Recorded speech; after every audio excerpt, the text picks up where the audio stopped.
Tere, tere, armas müstilise šamaani ennustuskaardite kuulajad ja vaatajad. Kevad on huvitaval kombel just selline natukene kiirem aeg, kui võib-olla see talvine või sügisene pime aeg. Need kooli lõpetamised ja töö juures vaja otsad kokku tõmmata ja kes on meil aiamaa peal.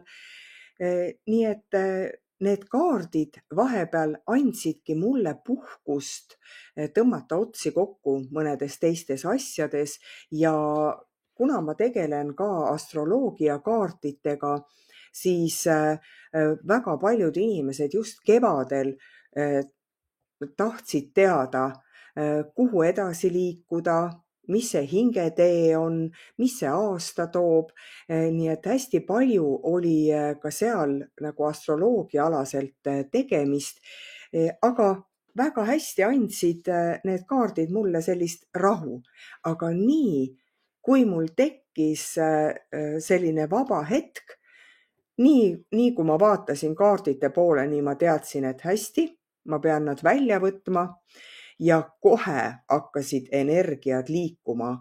Nii segades kaardid lendavad, asjad kukuvad ja kõige lõpuks ei hakanud minu veebikaamera tööle, et ta näitab küll pilti, pilt on udune, ükskõik mida sa teed, fookusest väljas ja lõpetasin ära, et nii, järelikult tuleb leida mingisugune teine viis, kuidas seda videot teha.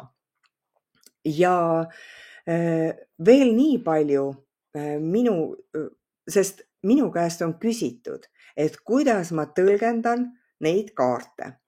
Kas ma vaatan ainult siis kaardi juurde pandud sellist väikest käsiraamatut või, ja vot siin ongi see, et ma olen selle käsiraamatu läbi töötanud. Ma olen vaatanud neid pilte läbi selle käsiraamatu, aga kui ma nüüd annan kaardile, tähendab, mitte käskluse, vaid annan talle, mida ta peab mulle nüüd peegeldama, siis uskuge või mind, uskuge või ei, siis kaardi peal olevad pildid, sümbolid, elemendid hakkavad vastavalt sellele küsimusele elama oma elu. Et kui seal on näiteks suled, siis kui ma küsin, et kuidas peaks edasi liikuma, kas näiteks kiirelt või aeglaselt, siis ma näen, kuidas need suled seal pildi peal hakkavad liikuma. Just täpselt. Mõni on niimoodi, et mõnikord on niimoodi, et need suled hakkavad nii kiiresti liikuma nagu propeller.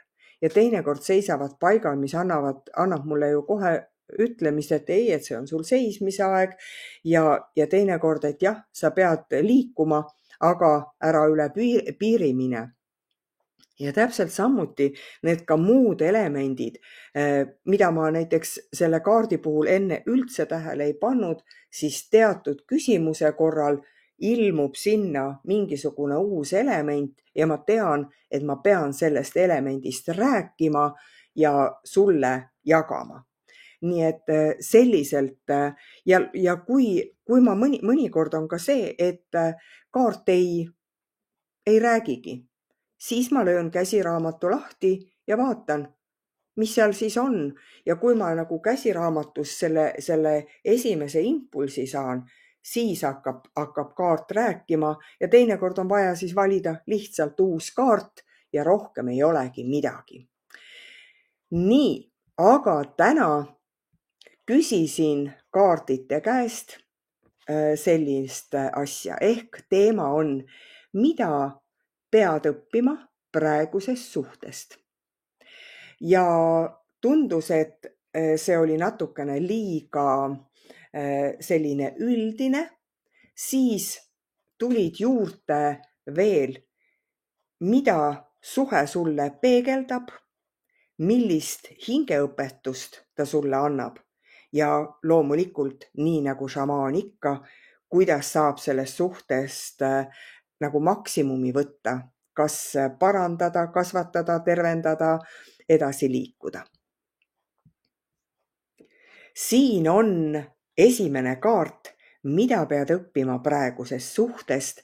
Kui sa valisid ajameistri, siis ajameister ongi see, kes võib meile ütelda, et mul ei ole aega. Kas sul tuleb tuttav ette? Mul ei ole aega ühe asja jaoks, mul ei ole aega teise asja jaoks. Aga aega on ometigi meil kõigile antud täpselt ühepalju ja see oleneb, kuidas sa seda aega kasutad, sest aeg on inimeste välja mõeldud ja sulle tundub, kui ma vaatan seda kaarti, selline, et aeg läheb punktist punkti ja kui sinul, kuna see tuli suhtekaardina välja, siis mulle tundubki see, et võib-olla keegi on sulle öelnud, võib-olla sinu paariline, aga võib-olla ka sinu vanemad on öelnud, kuidas oma elu sättida. See on see, et me lõpetame kooli ära, siis me vaatame mida me edasi saame õppida, kui kasulik see on. Vot siis me lähme tööle, siis me kogume raha, siis me ostame selle, siis me teeme seda, siis leian paarilise, siis me abiellume, ma ei tea, 2. aastal tuleb alles laps ja sa oled sellesse võrku jäänud, isegi kui praegu mind kuulates sa täiesti eirad seda ja ütled, ei, minu elus küll niimoodi ei ole olnud, ma olen kõike ise otsustanud. Aga kui sa hakkaksid praegu sellise joone peal neid punkte panema, vaata, missugune punkt ikkagi läheb kokku sellega, mida keegi on öelnud. Kui palju oled sa lubanud endal spontaanselt mõningaid asju teha? Ja kui see spontaansus tuleb mängu, siis ikkagi on selline sinu enda selline sisetunne, et kellast kellani peab mingi asi käima. Nii, ja kui see kell nüüd praegu välja tuli, siis võib-olla on see, et sinu suhe on töösuhe, kus sa pead käima hommikust õhtuni, lõunast õhtuni, öövahetused, kus on sul kindel struktuur. Et sul on selline tunne, et sul on piiratud aeg midagi teha. See oleks nagu üks film oli sellest, kuidas inimestel iga asja eest sai nagu aega juurde. Ja sul on ka selline tunne, et sa ei taha nagu aega raisata mitte ühegi nagu tühise asja peale. Ja ma näen ka, et sa tahadki tippu jõuda, sa tahad oma tegemistega kuskile kõrgemale jõuda, sest sulle tundub, et kui sa selle ära teed, siis sa oled vaba. Ja kui sa selle ära teed, siis oled ka vaba.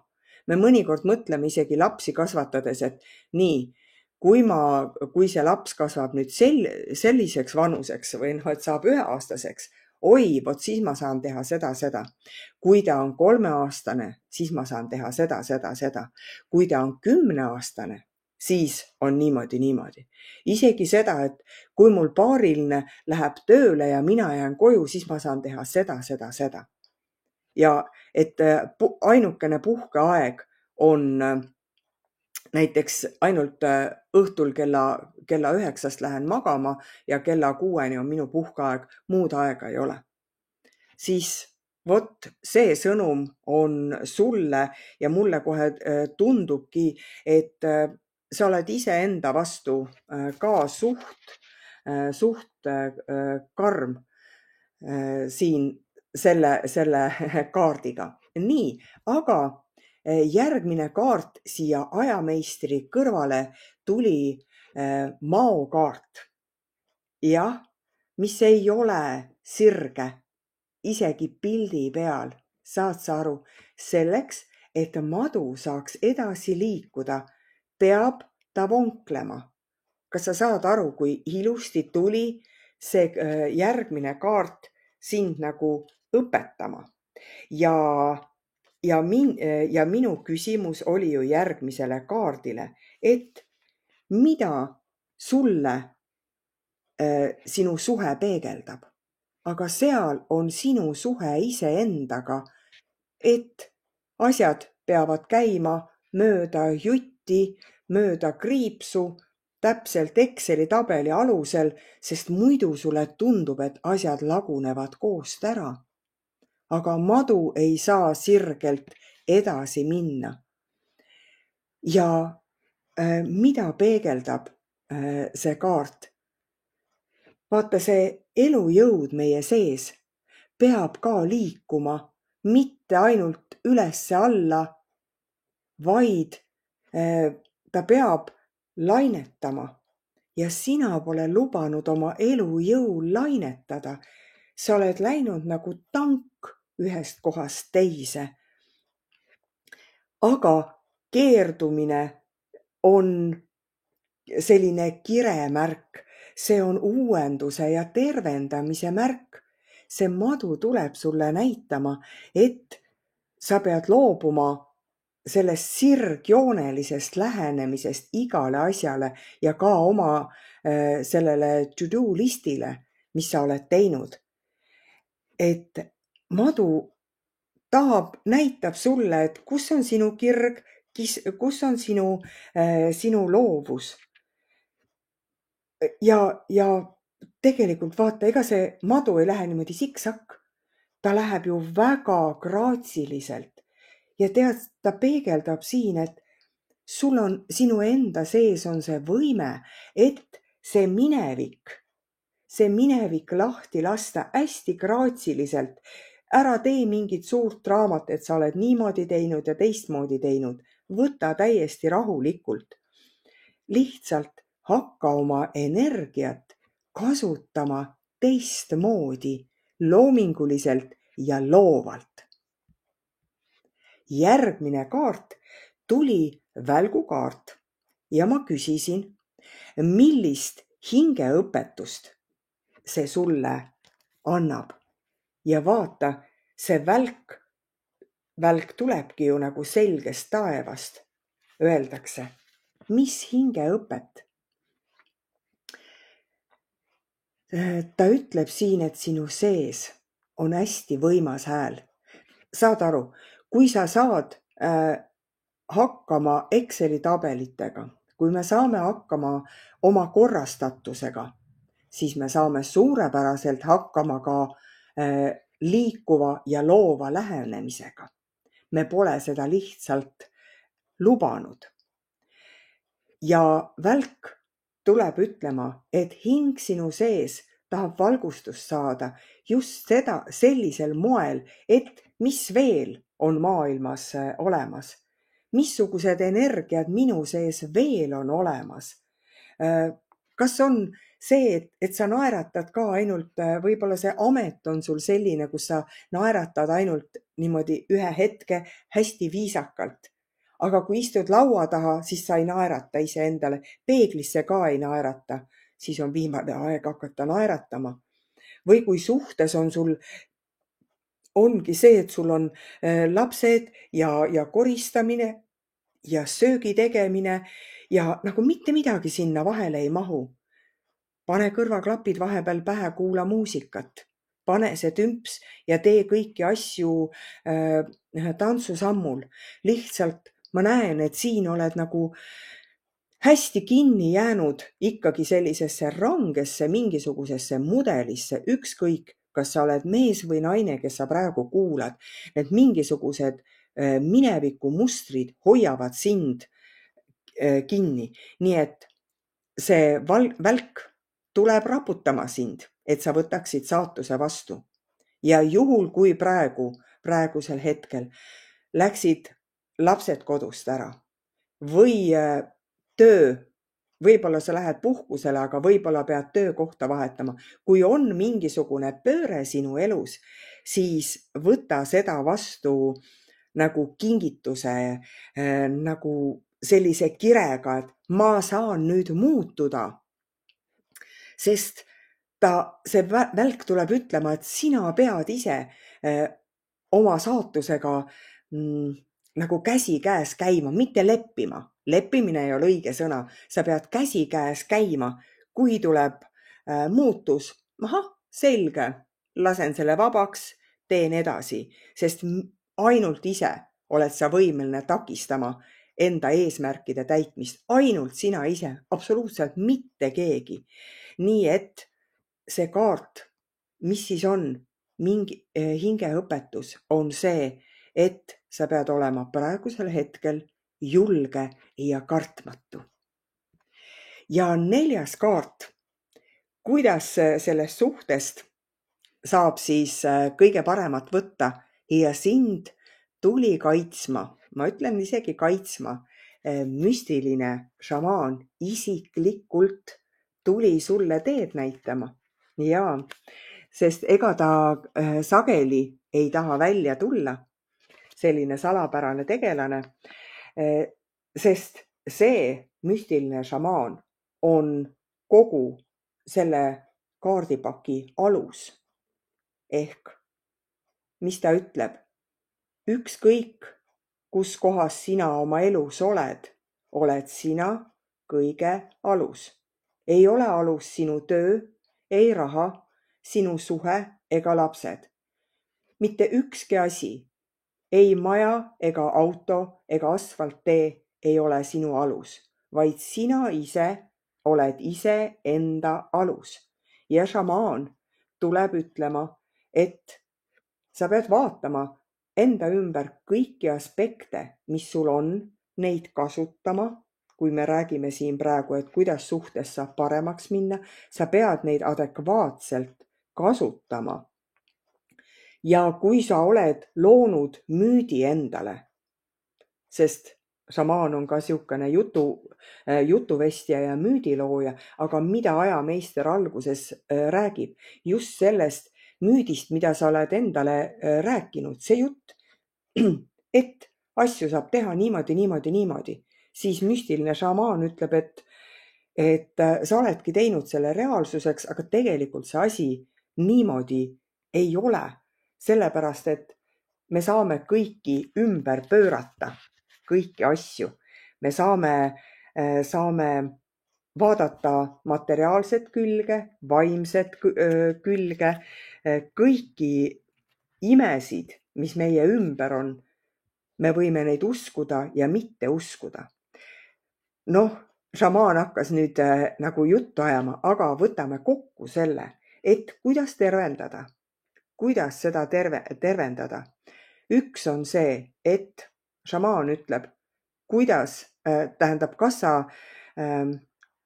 sa saaksid elada ja kuidas oleks see elu ilma selleta, et sa kontrolliksid oma ja enda tegemisi. Vaata, siin on see kriips, need punktid. Siin on see Exceli tabel, aga mis siis, kui Exceli tabel on hoopis spiraal, värviline, erinevate laikudega, nooled viivad ei tea kuhu ja siis ei ole ühtegi noolt ka enam mitte kuskil. Kuidas siis sa edasi lähed?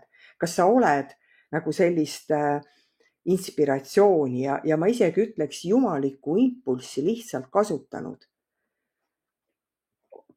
Kuidas on? Nii et tegelikult ütleb see šamaan, kuidas seda suhet tervendada, ükskõik mis suhe see parasjagu on, et sa pead lõpetama selle lugude rääkimise, kuidas sina oled harjunud. Sa pead rääkima, kõigepealt enda peas need selgeks tegema, piirid lahti laskma. Tee seda kas või 1 päeva kaupa, 1 tunni kaupa. Mis siis on, kui sa päeval kell 2 viskad ennast pikali ja oled pool tundi pikali? Mis siis juhtub maailmas? Mitte midagi ei juhtu. Vaata, sind on vaja mitte teistele, vaid sulle endale. Nii et tee kõige erakordsema elu juurde, ütleb šamaan. Erakordsema elu juurde on siis, kui sa lubad unistustel ja soovidel välja ilmuda täiesti, ma ei tea, tühja lehe pealt. Mitte midagi ei ole ja siis ühtäkki on. Ja need, ta isegi ütleb, et sul on kuskil mingisugused metsikud unistused. Miks sa neid ei ole teostanud? Sellepärast, et sa jälle mõtled, ma ei lähe enne, kui mul on see. Lihtsalt Jälgi hoolikalt, mida sa räägid, kellele sa räägid, kunas sa räägid. Et müstiline šamaan nagu hoiatab ka, et kui sa oled paindumatu, siis see ei vii sind lõpuks edasi, mis on mao teema, vaid lase lahti. Lase välgul valgustada kogu oma elu ja oma kogu elu. Lase minna see, mis selles tabelis sind kinni hoiab ja liigu lihtsalt edasi ja hakka endale rääkima hoopis teist müstilist lugu, ütleb šamaan. Aitäh kuulamast!